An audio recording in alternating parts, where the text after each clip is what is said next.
at the end of the list, tell me you don't love that last song there, Vague Phonique with Chemicals.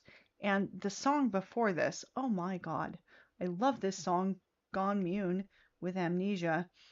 Really awesome stuff. The first thing I'm going to do is go through the music and just do the details on that, and then we'll do the rest of the makeup. How about that? All right, so UX UI, starting this set off, found this on my collective organizers list, Hans Bakovic. I love him. He is somewhere in the East, and for a long time I had a real problem with Hans Bakovic's tracks in a lot of my sets because with all of these playlists, I really try to convert all of them via Sound Eyes through Apple Music and other streaming sources, usually just Apple Music. But the ones with the little symbols at the beginning don't transfer over well, so they end up missing from the list, and that really sucks for any of the Apple Music lists that I create from any of my broadcasts. So if you're listening there, Hans Bakovic, that is the one reason that I really am not about symbols at the beginning of file names. I think they're really cool. I think they look really cool, but they don't convert well when you're trying to convert a playlist. And to wit on that, with bands who list their videos on YouTube for inclusion on playlists and for people to play, if if everyone could just follow the convention of band name first, title second, everything would convert well. Well, it would convert better. If it exists on Apple Music, then the indexers can find it. And I find that that's a really great way to help bands sell more music and have more success is to echo these playlists on Apple Music or whatever streaming service. I'm anti Spotify, so I personally will not echo them on Spotify, but other people may. And indexers have a really, really hard time if there are symbols at the beginning and end of the listing. And if the listing, when you're doing this, if the band has any symbol at the end to indicate a dash, it just won't read it. So if you like having your lists turned into other lists for other streaming, it's a good thing to nix any symbols at the beginning, any symbols at the end before the band, and as it begins with a title. But that's just a maledicted tip here. But I love this song by UXUI. I am gonna probably look it up by hand because I know this won't convert to Apple Music when I do convert this to an Apple Music list, which I will do at the end of March. At the end of every month, I convert all of the lists to Apple Music lists so that they're available in more than one place and so that you can hit it on streaming as well. And the band then gets residuals from the YouTube, residuals from the Apple Music royalties, and people can follow links and buy the albums. It's just a really good way to do everything, I think. So just a thing to keep in mind. All right, and after that track, we heard a track by Urban Matrix called Maximum Energy. This is a really cool track. No vocals to speak of, but that's okay because it's just a really awesome industrial track, is it not? And then you heard from Blyski with Brammy. This is the official video for this. I went and looked this up. I am in love with Blyski right now. And they have a brand new album out that you can go check out. And let's see, get the name of that for you. Because I was just checking it out last night and it's really good. Looks like just reading this because it's in a foreign language. Looks like they might be from Poland. That's fantastic. Either Poland or Hungary. I can't tell. I'm a linguist, but I'm not always good with what language I'm reading. I don't know if it has J's or Z's in it. I'm assuming it's like it's either Poland or Hungary. But yeah, officially, I think that's Polish. Anyway, a Blyski, really an awesome band. They have a link tree here in their official description of this video, and the lyrics are listed as well. I just think they're really cool. They've got a really nice sound, don't they? And this is a really cool video. The album is called Reflector. I just clicked on this link to get you there as well. And then let's see. Right after that, we heard Cult Noir with The Night, The Moon, and Me. I'm loving this song. It's catchy, isn't it? It gets stuck in your head, and that's the thing you want out of any song. If a song can get stuck in your head, it can sell. That's always that's a maledictive word on things. If it'll get stuck in your head, it'll sell. Kind of like a commercial sells. Commercials get stuck in your head. Well, if you're me or you're my boyfriend, commercials get stuck in your head, never leave. And good songs are that way too. Cult Noir, The Night, The Moon, and Me. Love this. And it looks like their website is listed here as well as their social media and unfortunately Spotify, but I'm begging everyone, please stop doing Spotify for the love of God. And then I've got a track in this list. Okay, so I have to admit something here. When I go through lists of songs for the next day, I do it right at the end of a day so that I can make sure that everything's fresh and new.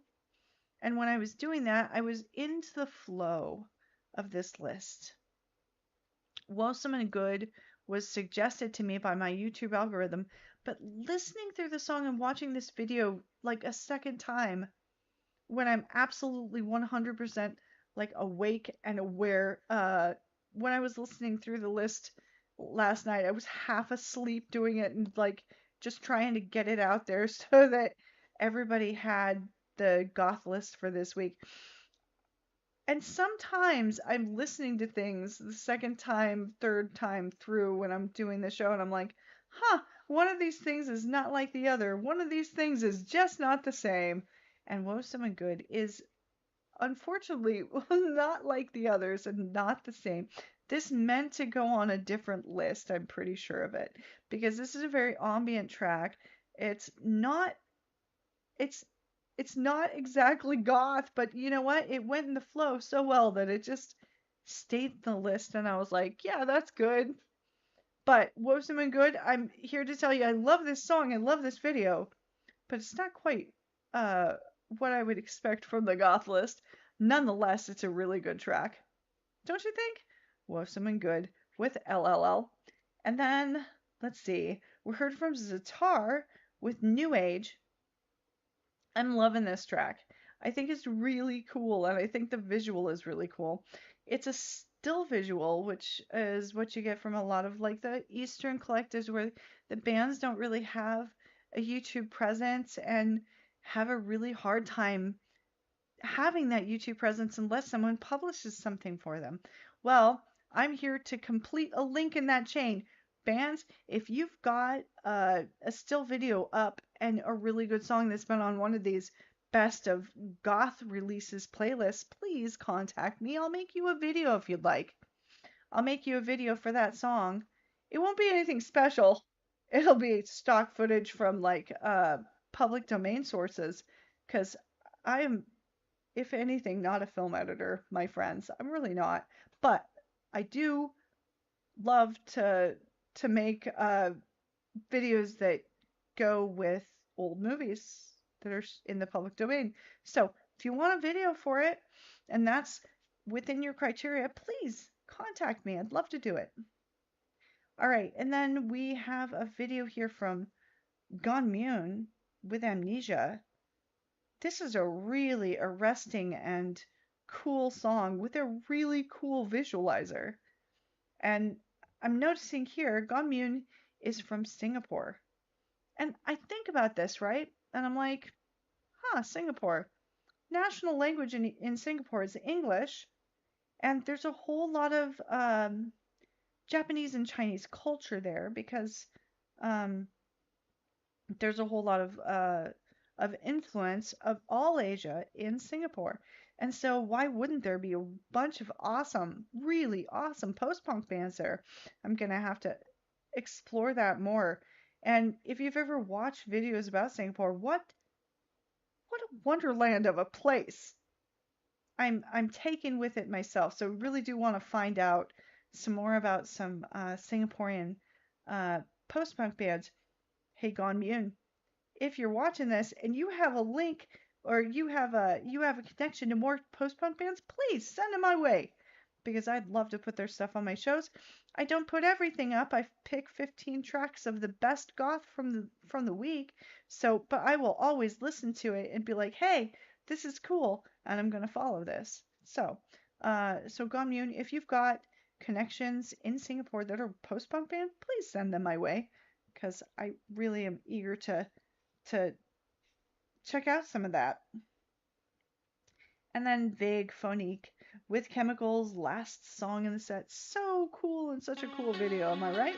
It's a really cool video, and I stopped the song from playing there because I do not need to get dinged for more copyright violation on YouTube. You know, if you play the song, they'll ding you for it, but less than 30 seconds. I think I'm good. So, Chemicals by Vague Phonique, and you can follow the links to their Bandcamp page and check out that album that's from. I'm going to do that right now and tell you about it.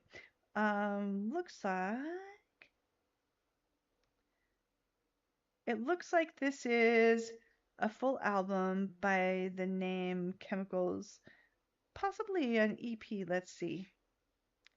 Chemicals by Vague Phonique. And there is a track here called Jamais, which I am going to listen to right after the show. This was released March 14th, so really, really recent. And this does look like a single. In fact, all three of these look like singles. Possibly is the Commander the album? Possibly. I'm going through on the Bandcamp page as we speak here. And looks like the Commander's a single as well.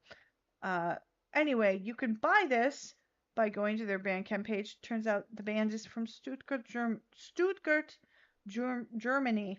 If I can just say words right, that'd be so awesome. All right, and that was the last track in our set for the 15 best goth tracks this week. New music, so good. And let's do some makeup, huh? All right, so I finished off here with just brows, and you can't go into the world with just brows. You look like an alien, right? You got to do some eyeshadow and some eyeliner. So I am going to grab those tools presently and start this process and show you how I do this. And I've got a couple of things that I really love. I do this all with let's see, 1, 2, 3, 4, 5 tools. Literally 5 cosmetic tools. All right, and those tools are this. I have a cherry red NYX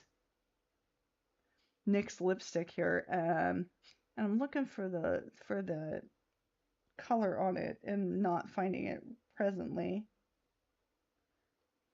But it is really lovely, and I use this on the inside of my lips because it's really dark, and then I use a lighter color on the outside. It makes your lips look really big. That's the lip look. A lot of smudging. You'll see it. It looks really cool, and it gives you a big red lip, big red black lip. And then for my liner pen, the always lovely NYX again with this Epic ink liner. Epic ink liner cannot be underestimated as like the best black eyeliner on the market. It's waterproof. It's a fine line. I love NYX's eyeliners. And to wit, with that, I have a NYX red liner in Epic Wear. The Epic Wear red is the basis of this whole look. And then I have this mascara that I can't say enough about. Max Fine Volume Lengthening Mascara 5D in blood red. Super awesome. You can buy this. I hate to say that I bought this on Amazon, but I did. I'll be looking up the company and buying it directly, but look at that color. It's fantastic, and it comes with mascara tools. It comes with a little mascara brush for separating the lashes. Oh, it's lovely. This is a really, really lovely red mascara by Maydear. All right. Let's do this thing. All right, so the look is red and black, because how awesome is it? Like, go into the world with red mascara and people are like, whoa, why does it look like you're wearing blood on your eyes? Well, because I'm awesome like that. All right, so the first thing you want to do if you're creating this look is you want to go in with a red liner first. Do the black liner on top of the red liner. Don't do it the other way around, because it mars out your black liner. Your black liner looks nice and sharp if you do it on top of the color. I use the liquid liner as the full eye color because it just makes a better impression. I don't buy red eyeshadow because red eyeshadow is notoriously bullshit. Honestly, a lot of companies make a red shadow and they're not good, and they have like dubious claims to being red. This doesn't. This is nice and red, nice and blood red. And as you can see, I just create like that cat line. Just a smooth line along the lid and then out a little bit. Think of the shape isosceles triangle when you're doing liner. And you'll get it right every time. And then what you do is you go in and you smear. Smear it out. It's beautiful this way. Smear it up onto the lid to create like this blended red look. This is the basis of the whole look. If you get a little bit underneath your eye, no problem, smear it. Smear it across like that. That way you've got a full red eye. Yeah. And trust me, this is going to look okay once it's done. Right now, it's going to look like I have a black eye. That's okay. I like that. That's fine. We can do this. We can work with it. The other thing you need to know is if you get red on the bottom of your eye, you can always go over it with a little bit of mineral foundation. Mineral foundation will grab on top of this liquid liner because it's sticky, and you won't see the red on the bottom if that's not something you like or something that looks good on your particular eye. All right. Smooth line, just like that. Like the Bob Ross of eyeliner here. I just have a happy little eyeliner here. This is your world. You can do it your way. You watch Bob Ross. Bob Ross is awesome. That fro, it's commanding. It tells you exactly how to paint. Well, I'm telling you exactly. This is your world. You put that line where you want it. Well, not really. You want to put it where it makes sense, which is right here. I'm a little more prescriptive than Bob. It is the way it is. And I've got a little bit of red residual there. Now, this is where having the towel that you did your toner with comes in real handy. Because if you've got streaky red spots, you want those gone. And you can take them off with the towel you've got toner and remover on. It's a good thing. And then go back over it. There's always still a little bit of mineral foundation left on the brush if you buff it like this. And so you just go over it like that. Just go over it like that. Voila. Done. And we've got this nice and smeared. And got a nice red basis up on the lid. It's honestly the best way to do red on the eyelid that I've found is with liquid liner. All right. So you see we have a basis here for the rest of the red. Do the eyeliner on top of this, and I'm going to show you how to do it. Show you how it's done. Because, you know, so many people have a really hard time with black liner, and it's understandable. That cat eye is not easy to master. If you've not been doing it your whole life, you're like, how does anybody do that? Well, I'm going to show you. Okay, so here's how you do it. If I've got my Epic liner here. Get the top off of it first. This is how it looks. See, it's nice and straight there. It's got a nice long line. That's what you want. You don't want the wedge one. The wedge one works fine, but this one's easier. Epic liner. You want it, I think this one is called That's the Point. Yeah. Anyway, get the one that's called That's the Point. What you want to do is you want to start, okay, find the end of your eyelid right here and make a line that's even with the eyelid. Do you see how I did that? Do it on both sides. That way it's even. If you work with both sides like that, you don't just work with one side, then you've got it more even.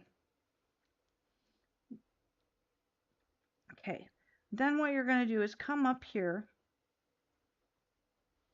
and smoothly stroke and make a very long isosceles triangle that ends at the tear duct. And extend this out just a little.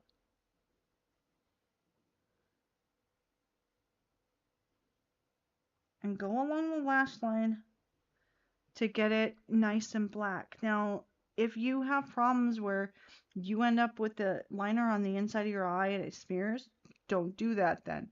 The way to minimize that from happening is to have this liner.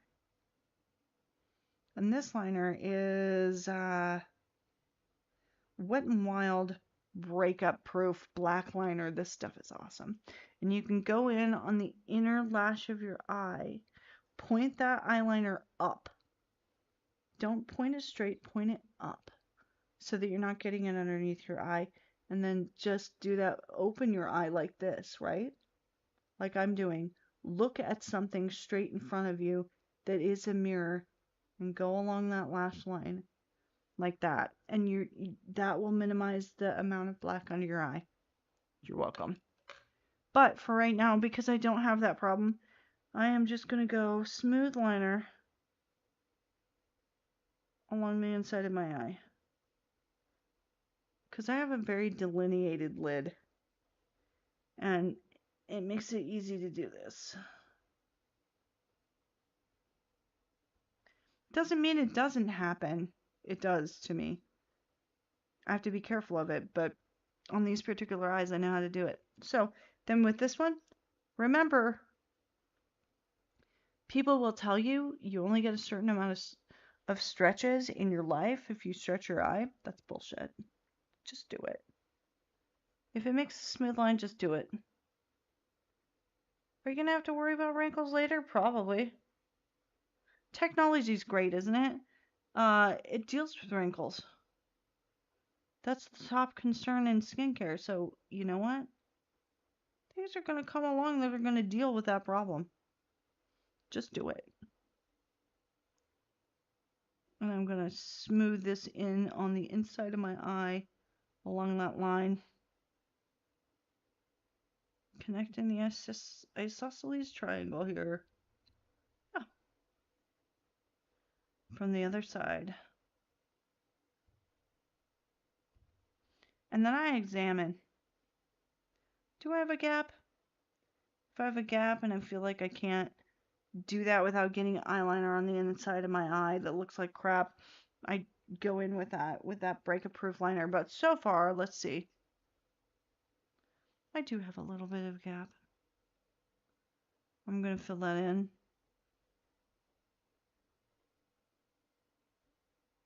Just so that it's not weird. I have a little bit of red up on the brow. I'm going to smooth that out and smear it. You know what? If you get some spots someplace, smear them. That's the best way to do it. Don't try and go back over that with foundation. Just smear it. Smear it. Make it look like you meant to. There you go. All right. Eyeliner's on. Let's move on to the lips. Here's how we do this. Take the dark lipstick first. It's double-ended because it's that Stay the Day lipstick. I love this stuff that's transfer resistant, and it has a little stylus, and I'm all about that.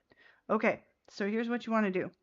Put this wand, purse your lips, put the wand right in the middle,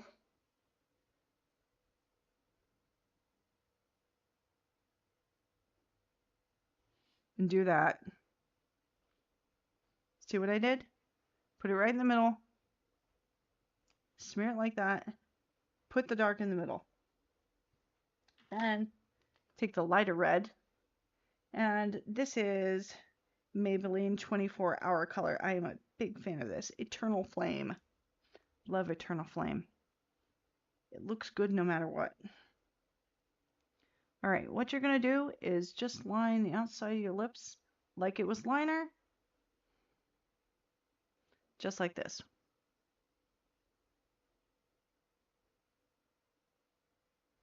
Making sure to emphasize that bow.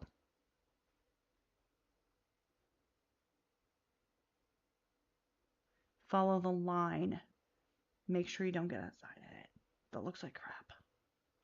Only people in soap operas do that, and it looks fake. Don't do it. Okay, start at the of the corner of your mouth and just trace along the outside.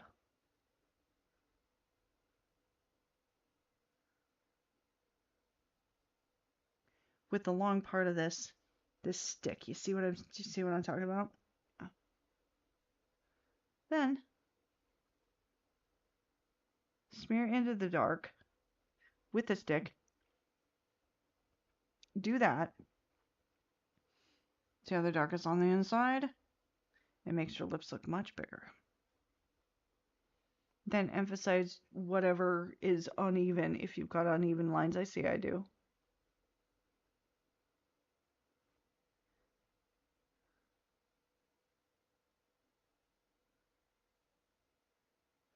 Right on the outside of the lip.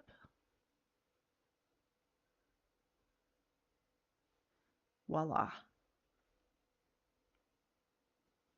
And now you have a fully functional look. The one thing that I would say to do is this.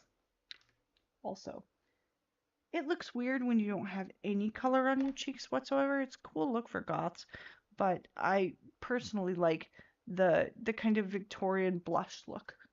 So you know what I do is I take this red liquid liner. Yes, red. It's very strange, but this is how I do it. Just make a little mark. Little mark right there, right? See it? It's liquid. You take your finger. Still got red on it probably if you've been smearing. And do a little smear right on the apple of your cheek. Just a little bit of color gives you a little bit of life. And if you're me and you're sick all the time, you need a little bit of life. Trust me on that. It's awesome to be a flushed out goth, but you know, once you get sick, you realize the error in that way. Because you already look sick. You don't want to emphasize any more of that sickness. Now, note that my cheeks are really red right now, right? And that's not quite cool. That's too much color. So what I do is this. It's always a little bit too much color when I do that. And I'm cool with that because I've still got this kabuki brush with this foundation on it. And I just go over it and buff it. And that finishes the look. Voila. And there you've got a maledicta look. I don't know if you're interested in doing this yourself or not. You can copy it if you want to. I won't blame you. I think it's awesome. I'm obviously thinking it's awesome. If you emulate that, I'm not gonna hate you for it. I would have when I was younger, goth, but I won't now. because I did the tutorial, obviously. Anyway, that's it. And I'm Madam Maledicta, and this is a makeup tutorial at the end of this show, and thanks for listening to it.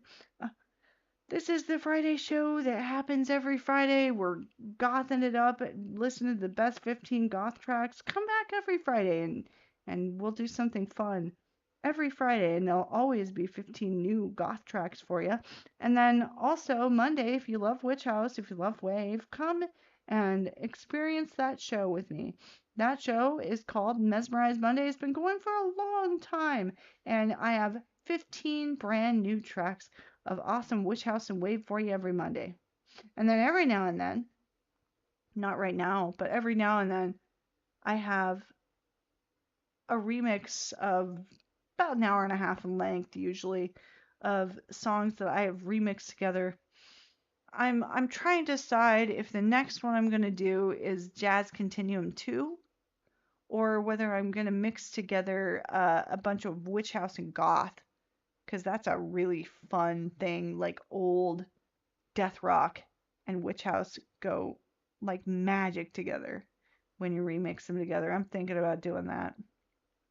I'm considering it. Yeah. And staying away from everything on Warner Brothers because I'm sick of getting copyright strikes and I just hate these people. You know what? If I take a little piece out of that and create my own thing, that's my own thing. But that's Maledicta yelling about a thing that everybody yells about, right? Yeah. The last Mesmerized Monday mix I did was the Jazz Continuum 2. I took things from the Library of Congress and got copyright struck for them. Are you kidding me? Yeah. Stuff that's in the public domain that people use to remix stuff all the time, and bam!